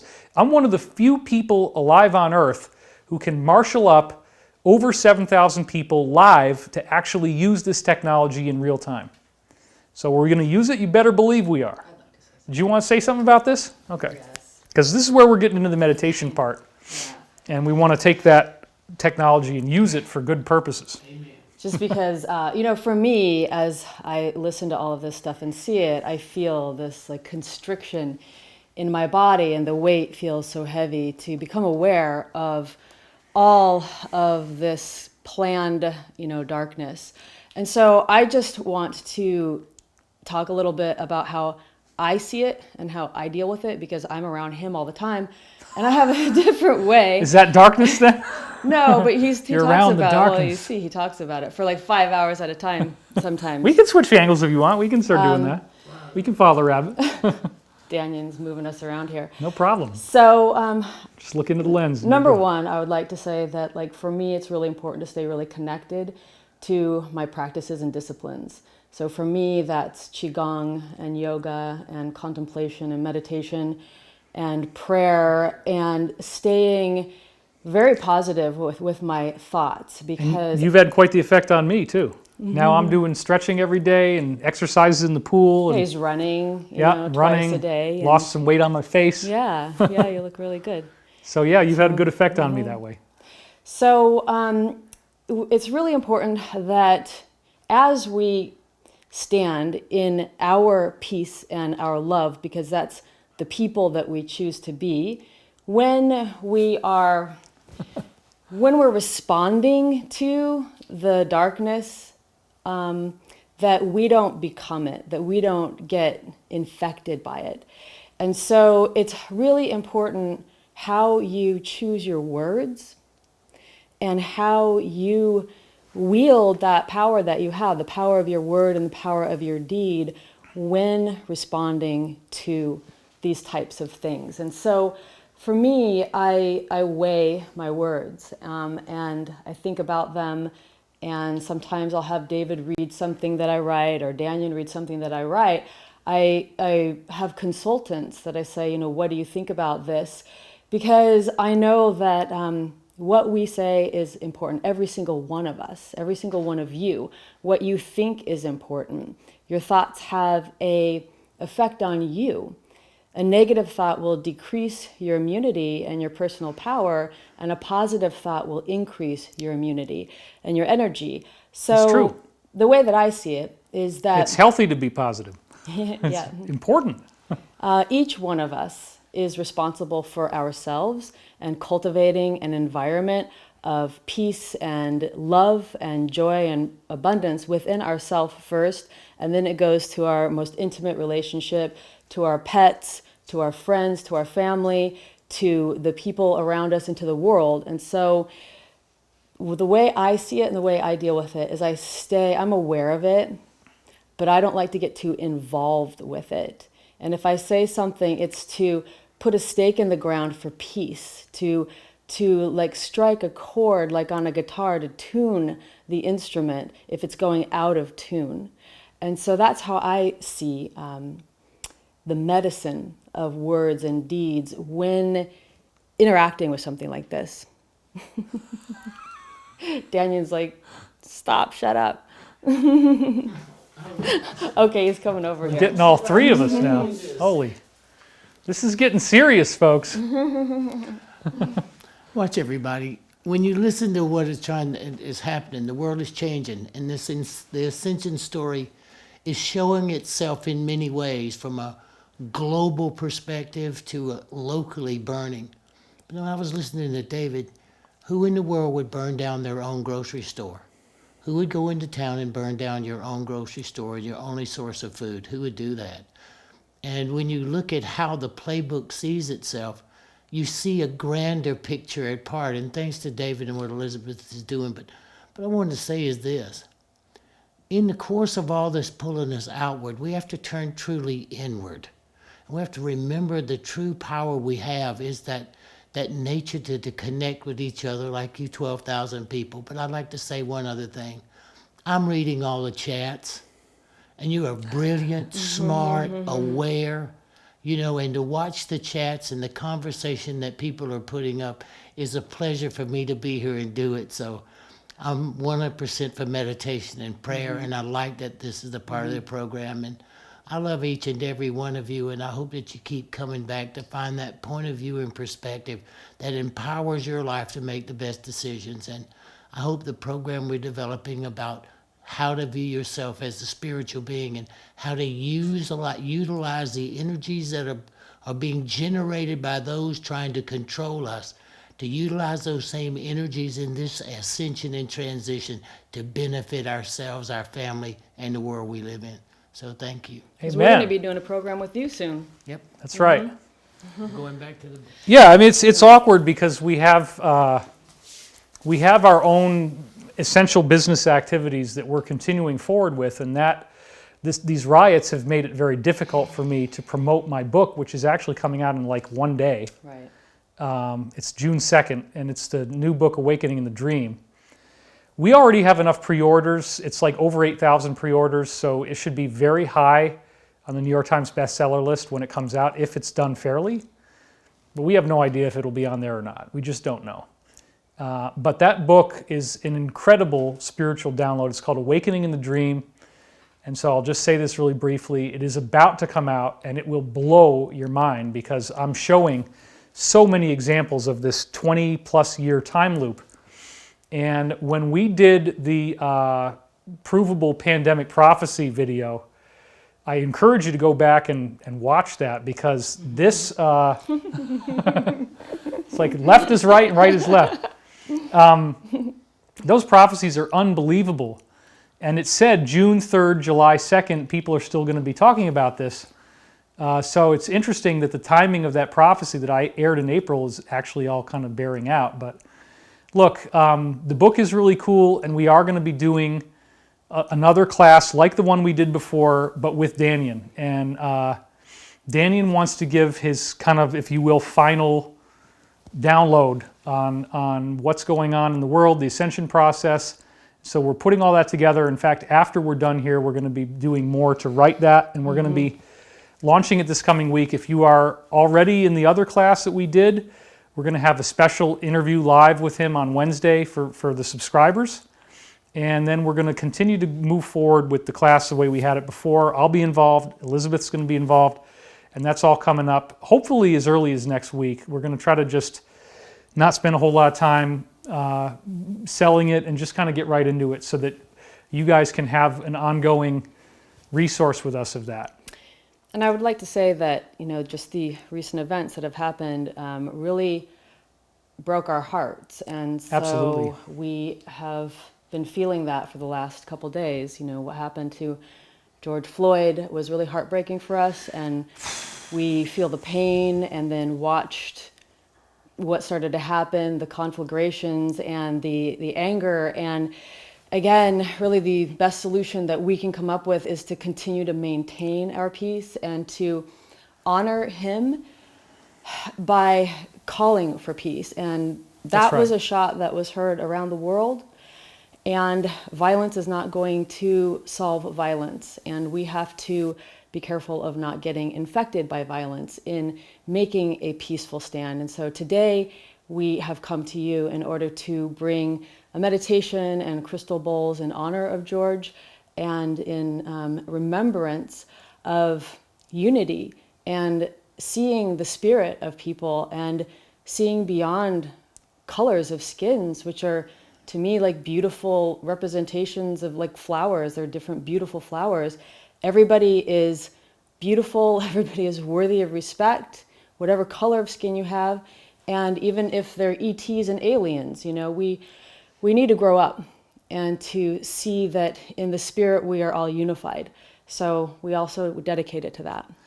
Well, and also my father my whole family, but especially my father, spent his whole life working on trying to improve race relations through music. He was there in Vietnam during Woodstock. He was actually the main journalist for the top U.S. military base in Vietnam, Long Binh.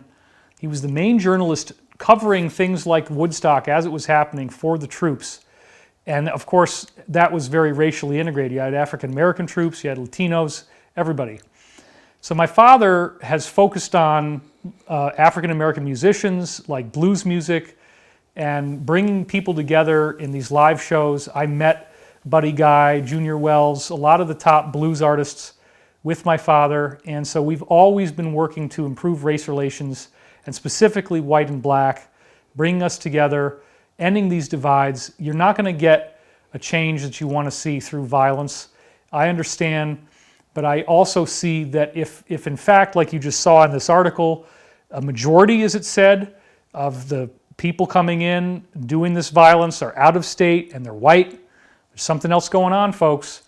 And so we need to continue to not react violently, and let's use this technology of the mass meditation because it has been proven scientifically to drastically reduce the level of violence in the world as it's happening. And I think that And thereafter. the greatest win that we could have here is for black people and white people and yellow people and all the different colors of people to get closer together, to unify in love, and to use this as a reason to really see beyond it and not to allow it to take us into violence. Well, let's get into it. Yes, let's get into it. All right, so we'll cut to the wide shot there.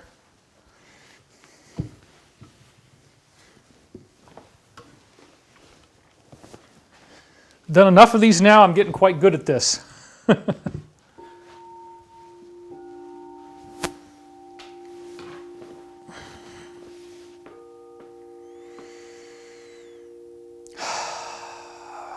Take a nice deep breath.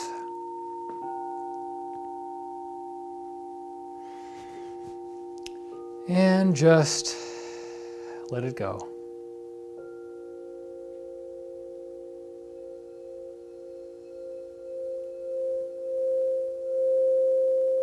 And then take another nice deep breath.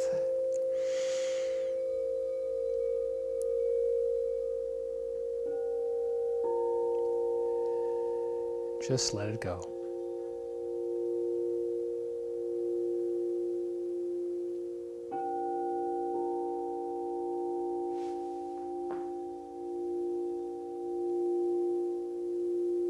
And as you continue breathing deeply,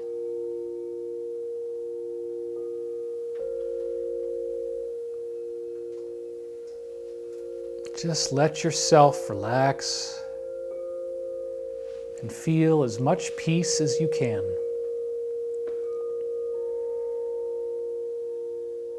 And that peace begins with your breathing. Becoming aware of each breath, whether it is a short breath or a longer breath.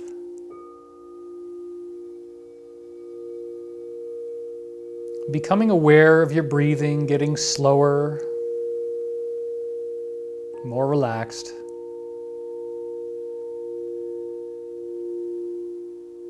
More at peace.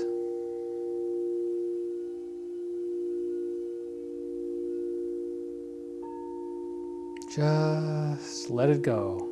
Let it all go away. All the tension, all the uncertainty.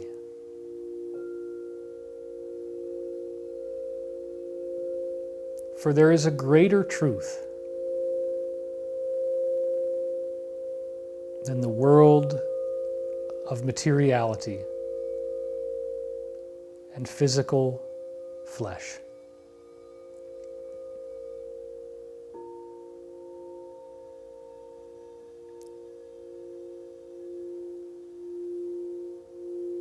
We all have a life between lives, a higher self.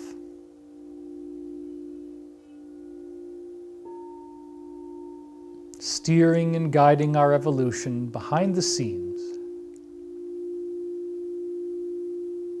remaining almost invisible. But right now, you have an opportunity to connect directly to the source self.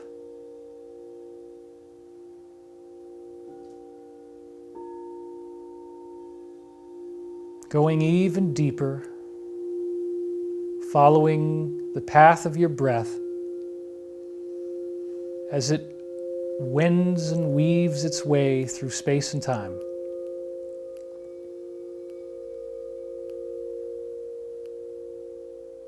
Following your breath, step by step, moving through the layers, going more and more into peace. Notice how deeply relaxed your body feels, allowing your awareness to travel to any place where there may be tension or stress remaining within you. And just let it melt away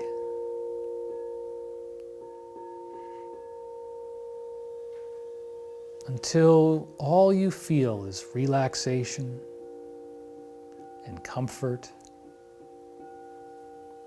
and peace and love and nothing else.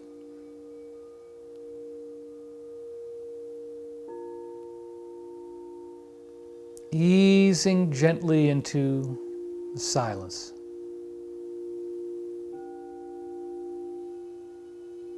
Letting your mind become concentrated into a point.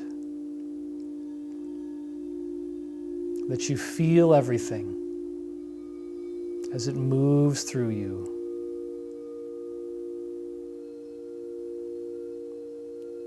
And you're feeling more and more relaxed, more and more at peace. So calm, so smooth.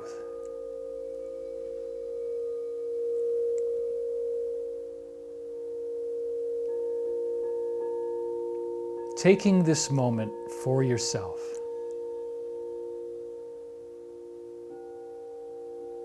Feeling uplifted, encouraged, enlightened, revivified, rejuvenated.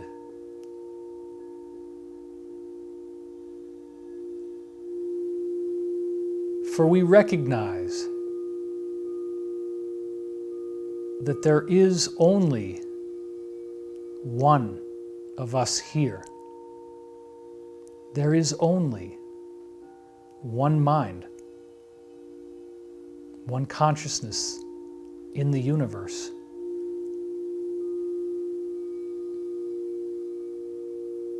And it is indescribably wonderful, loving,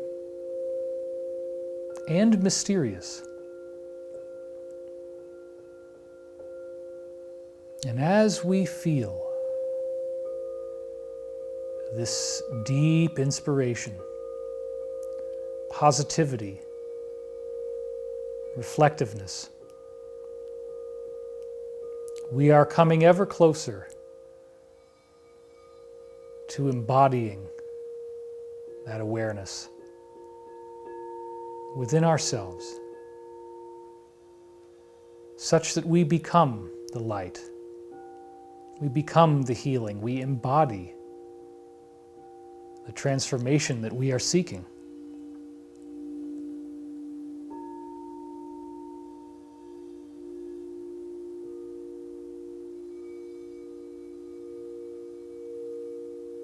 And we reflect with dignity upon all the struggles that we have faced to get to this point today.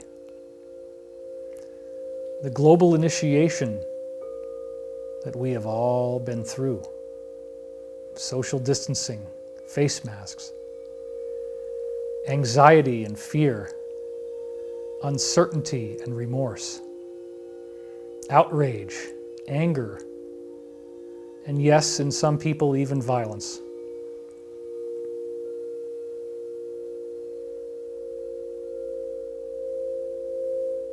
From this vantage point, we see that the universe is just. We live in a realm governed by exacting spiritual principles and laws. Karma is absolute. And those who would seek to harm us,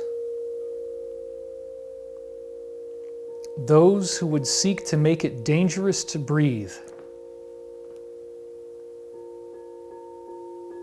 those who would seek to limit our future, those who delve in the dark arts of manipulation, control, all are being exposed.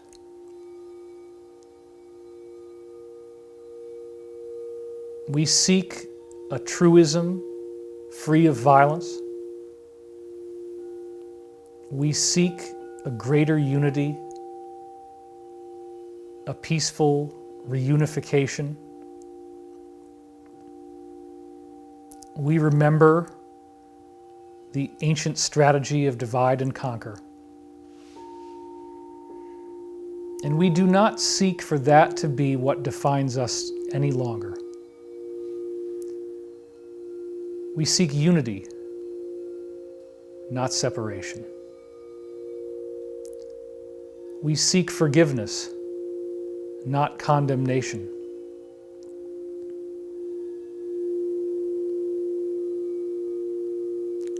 We seek peace, not war. We seek happiness, not sadness.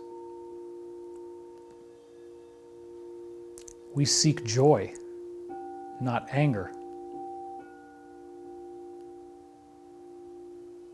And we are becoming that which we want the world to be in this moment. We become love. We become brotherhood. We become loyalty. We become respect. We become thanksgiving. We become global peace. We become masters of our own universe, our own emotions, our own domain, consciously, subconsciously, superconsciously, and in all worldly terms. This day we step forward and we put our flag in the ground, the flag of peace, the flag of unity, not separation. And we hereby decree we do not accept violence. We do not accept hatred. We do not accept judgment. We do not accept profiling. We do not accept division. We do not accept discord. What we do accept is love, happiness, smiling, reintegrating our society, healing from wounds that have gone on for centuries. We accept one another. We look in each other's eyes and we see brothers and sisters, family members, loved ones, fathers and mothers. We are grateful for the gift of life. We see that it is so precious.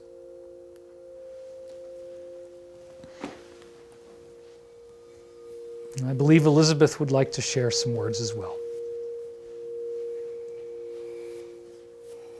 Let's do it this way.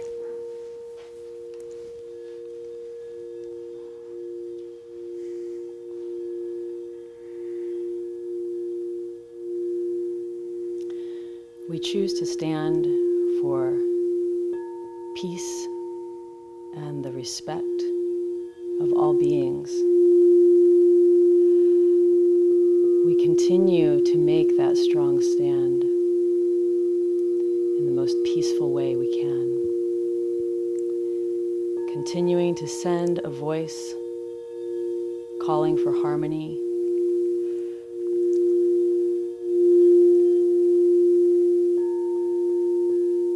compassion, seeing a bigger spiritual picture. And I'd like to say a prayer for George Floyd.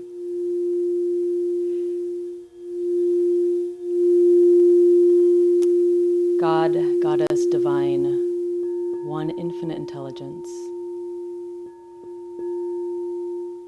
angels and sacred ones, we ask that you surround the soul of George Floyd in your love, in your wings of protection, in your wings of peace, that he may be safely guided to where he needs to go.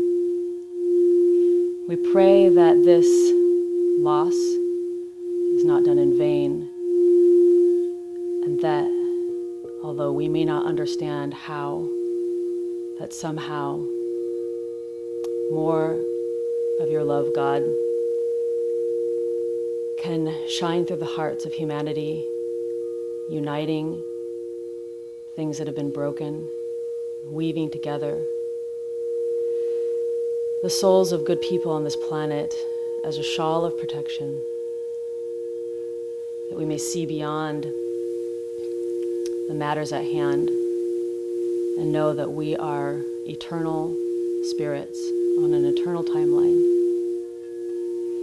and that we have come here for a reason, and that although the times are challenging and tough, we have the resources within us to move through this with the most integrity and personal power, carrying the flag of peace, carrying the flag of love and unity, and that each of our voices matter and each of our lives matter.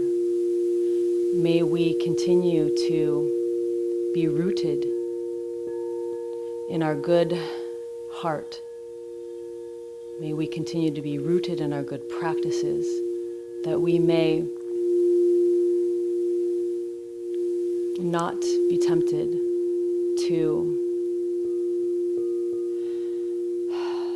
fall into darker ways. While it may be around us, that we have the strength and the sight and the blessings of the light to walk on this path toward freedom and to make a sacred stand in the most peaceful and loving and beautiful way possible. We pray for all of the souls that are challenged at this time. We pray for peace. We pray that people can find peace in their hearts and commit to that.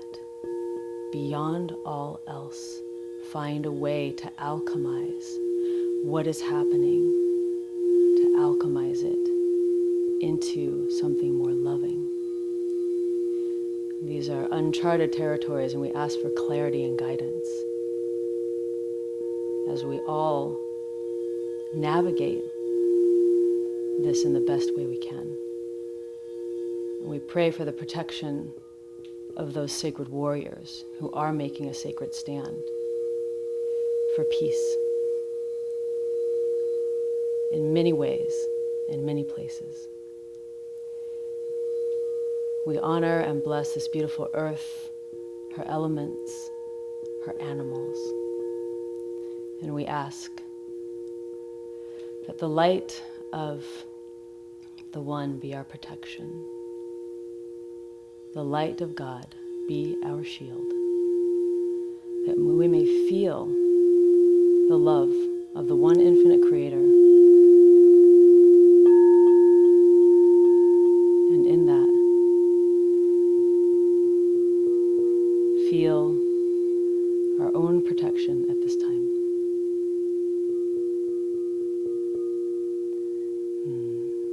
we offer this up ultimately for peace because we love this beautiful world and the creatures here. Amen.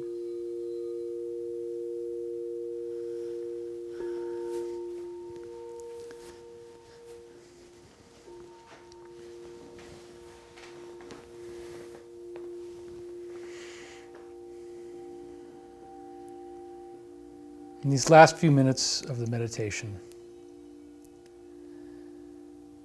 we know that what works the best is called pure consciousness. This is what the science has revealed. The uplifting gratitude, the warmth, the sense of humor, the peace, the love, the true emotional feelings of connectedness to one another, to this planet, to the universe. Understanding that any difficulties we face will pass. This too shall pass. We are going through a great test. And our continued abiding desire is to be at peace, to be loving to ourselves, to be loving to each other, to love this planet, and to hold the vision that is ascension, the vision that this collective dream of hell, this nightmare we have lived in, can end. It can actually come to an end. We can have actual peace, sustainable prosperity, health and wellness, treating each other respectfully, and creating a new civilization in which the ways that things are now will be a forgotten memory, and very much gladly a forgotten memory. Treating each other with kindness, and perhaps, if we are lucky enough, opening up to the greater galactic neighborhood of brothers and sisters out there waiting for us, who may end up looking far more human than we ever thought they would. We give thanks for this opportunity to come together, to raise our consciousness in favor of an outcome, to do this without the trappings of religion, without the trappings of dogma. We don't seek any cult. We are not cult leaders. We are simply using a technology that has been scientifically studied and proven to work many, many different times, creating real, tangible improvements in the lives of everyone on earth. I ask you to consider, as you meditate right now, how your mind is helping, scientifically speaking, through provable studies, to calm people down. Just imagine on Earth right now as if it was a temperature. The heat is abating. Everyone is taking a breath. Everyone is calming down. Everyone is relaxing. Everyone is realizing that they do not want to participate in violence. They will not tolerate intolerance. We are moving upward and beyond these limiting beliefs, these limiting structures that have held us in artificial categories, trying to keep us labeled and divided. Labeled as if we do not all share the same breath, as if we are not all ultimately one being managing one planet that needs our help.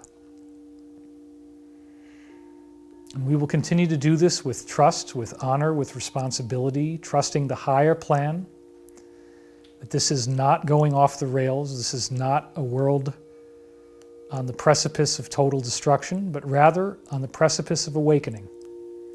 A global unfolding of a true interlasting peace. I didn't know interlasting was a word. I guess I just made one. Got to not be too far out in meditation. Thanking all of us for what we're doing right now. Thank you for staying with us in this state of meditation. We have the numbers in our view counter right now, and we will bring about the golden age, the restoration of true peace and brotherly love on this planet, and sisterly love. And so it is.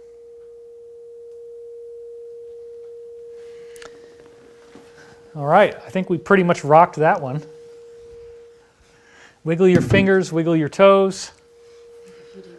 Take a nice couple of deep breaths. Let's go back to the wide.